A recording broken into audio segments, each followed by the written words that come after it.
Do you want more success, more growth, more results? Then it's time for the Boundless Success Accelerator from the Modern Observer Group. This isn't your average coaching program. It's where top performers come to dominate. Weekly group sessions, on-demand coaching, a community that's got your back, and a power-packed library of tools to supercharge your business and career.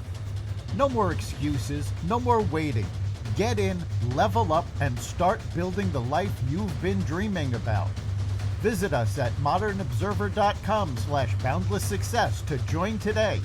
Let's get you to the next level. We're here because the news is being distorted.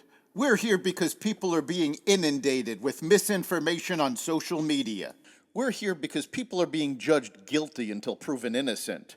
We are fighting back with facts. This is not a safe zone, so buckle up, Buttercup. This is the raw, naked truth.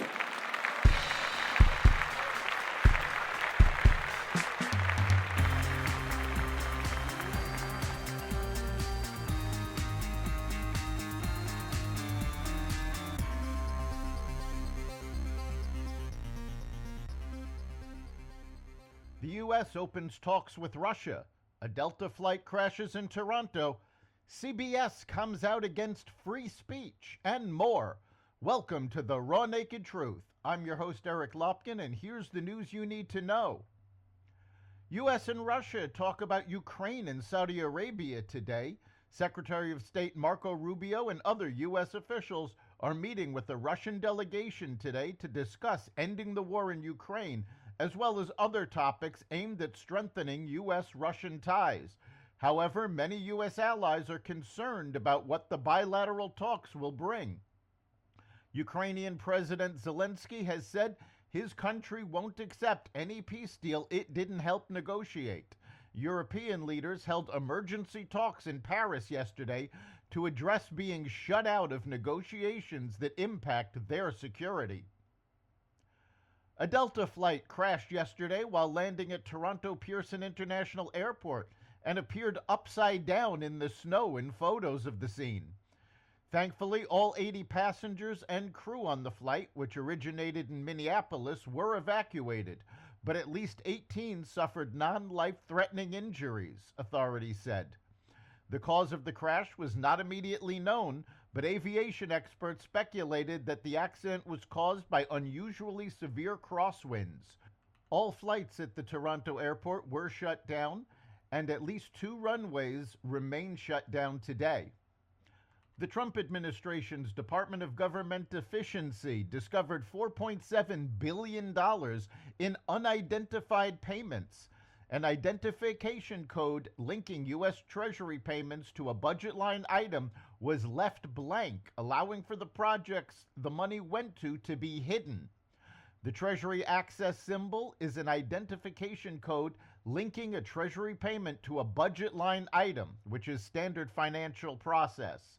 Doge wrote in a post on X, in the federal government, the TAS field was optional for approximately $4.7 trillion in payments and was often left blank, making traceability almost impossible.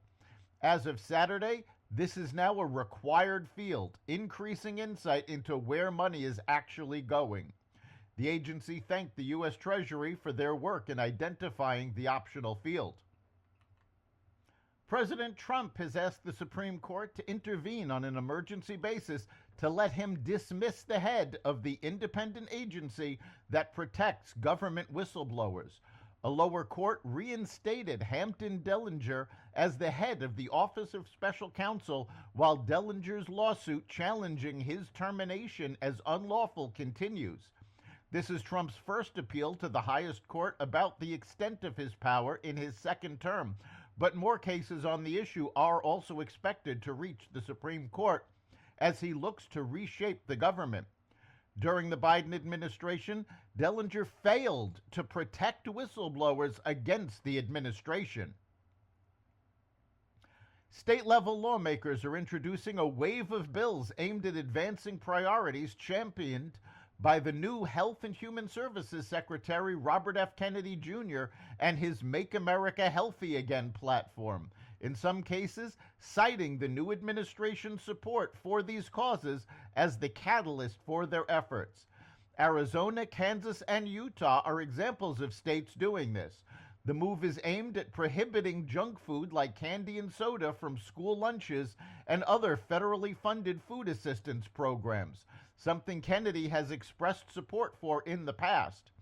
Others have included efforts to rid these programs of ultra-processed foods, certain additives, and dyes. It took Bobby to get into the position that he is in now for something to happen, Arizona State Representative Leo Biascucci said during a press conference this month, during which he introduced HB 2164. The bill seeks to ban several food dyes and other additives from school lunch programs in the state. I can't thank him enough for being the microphone at the high level to finally put a spotlight on this. New York Governor Kathy Hochul signaled late Monday she may use her authority to remove New York City Mayor Eric Adams from office. Hochul acknowledged in a statement that ousting Adams, a fellow Democrat, would be a serious step, but said alleged conduct at City Hall that has been reported over the past 2 weeks is troubling and cannot be ignored.